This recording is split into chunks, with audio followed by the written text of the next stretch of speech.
2023 will be the most difficult year in its history, and many of its apologists will not survive it. As for the main apologist of this country, who in the past year collected the titles of the Person of the Year according to two publications at once, the American Time magazine and the English Financial Times, he will survive, but the spring and the end of 2023 will be the most difficult in his lousy and useless life. In order to immediately finish with this country, I'll say that at the end, at the turn of 2025, it will fall apart into 5 fragments, the largest of which will go to Russia, the other 3 will tear apart 4 European baby predators, Poland, Hungary, Romania, and Slovakia.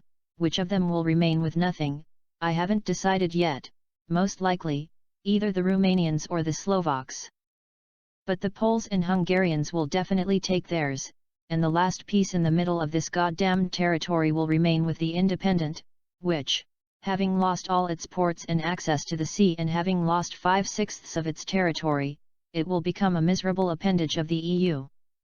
An appendage, which, having mediocrely squandered all its advantages inherited from the USSR, and having lost 35 million of its population, will rush about in search of a patron, and since none of the powerful of this city, followed by periods of calm and positional confrontation, when external actors from the European camp, horrified by the waves of emigration that have covered their countries, will try to influence both sides of the conflict with the purpose of signing at least a temporary truce.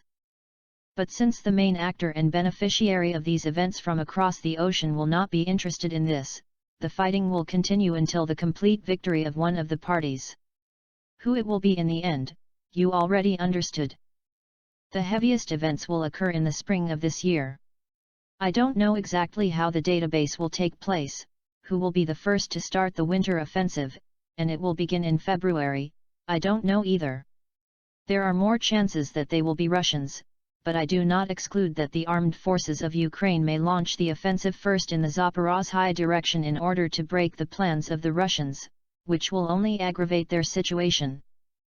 The upcoming battle will be decisive in this confrontation, after which the losing side, and who it will be, you already know, will only retreat, losing their lands, arranging sabotage and terrorist attacks already on Russian territory.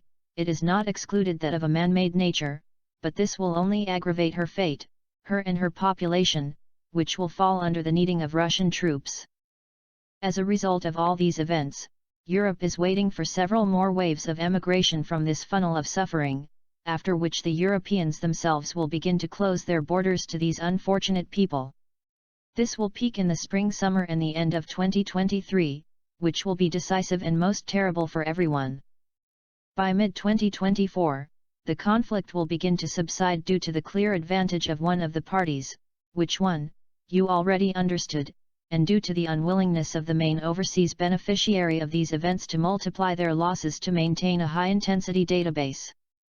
Events in Southeast Asia, where already in the spring of this year Comrade XI could make his biggest mistake by launching military operations in Taiwan. I myself do not believe in such an outcome, but external sources insist on this, referring to the fact that it is at this time, in the spring of 2023, that the PRC will make the final decision on whose side it is on, beautiful or smart. After that, the chances of the smart ones for the final victory in the global confrontation will increase many times over. Who we are smart, you also know, Grandfather Joe is clearly not one of them. In general, the spring of 2023 will be a turning point. The most influential countries from Southeast Asia, Indonesia, Vietnam, India, Latin America, Brazil, Argentina, and the Middle East, KSA, UAE, Qatar, I'm not talking about Iran.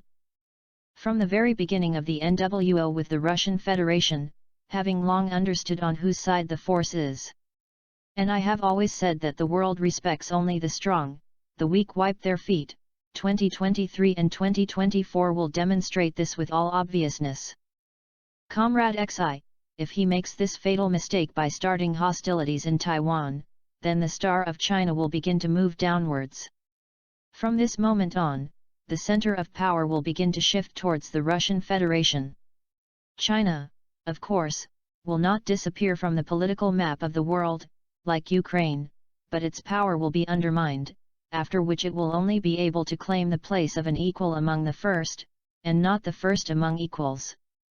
The world will become multipolar, and Russia will be one of these poles, and not bipolar, which China was striving for, hoping to share Olympus either with the United States or with the Russian Federation, depending on who wins in Ukraine. The peak of China's power came in 2016 to 2026, but COVID-19 and related domestic economic problems have already undermined this upward movement, and the war in Taiwan may finally break this uptrend. I do not insist on anything. If this does not happen, then Beijing will have a bright future together with the Russian Federation, but what will actually happen, you will be able to find out for yourself in real time very soon. An unenviable fate awaits the former hegemon. How will he get out of Ukraine if Comrade XI will still unleash the database on Taiwan? I don't know yet, but what Secretary Blinken said about their leaving Iraq and Libya to untie their hands for Afghanistan, followed by their flight from Afghanistan to untie their hands already for Ukraine itself. Ukraine will seem like flowers when the states will be forced to get out of the square, freeing their hands for Taiwan. Zelensky and K** already need to start training for flights on Transport Hercules, tied with ropes to the chassis of the aircraft, because I'm not sure that trains will still be running at that time. The United States has rich experience in this, how they evacuated their supporters from South Vietnam, and how many of them were saved in the process, the whole world remembers very well, and recent footage of Afghan collaborators falling from a height who chose such death rather than death at the hands of the Taliban who entered Kabul, bypassed the screens of all TVs. In the United States itself, presidential elections are expected in November 2024, when they will not even be up to Taiwan. I would like the handsome Trump to win in them. This would be the best outcome for Russia too, but the cards say that this will not be his finest hour. The Republican primaries will be won by his younger competitor, with whom the Republicans will storm the White House. But the Democrats will not give up their power so easily, after which such a batch will begin in the states that the war in Ukraine will seem to the whole world as innocent childish pranks. This is where the finest hour of the fearless cowboy will arise. Let's see what happens next. I don't think that America will split into states, but no one will be bored. Although some people foreshadow a civil war for local natives, but I don't look that far. We would have to deal with Ukraine. An accomplice of the hegemon from Foggy Albion will have even bigger problems. The year 2032 will be the decline of the British Empire. Its last king, Charles III, will become caliph for an hour, after which its influence on the world will be reduced to a minimum. Britain may well split. Scotland and Northern Ireland will wave a pen at it, as a result of which it will turn into an ordinary regional power, something like Sweden or Norway, and then Norway will be richer than it. But the last prospect is not for a year or two.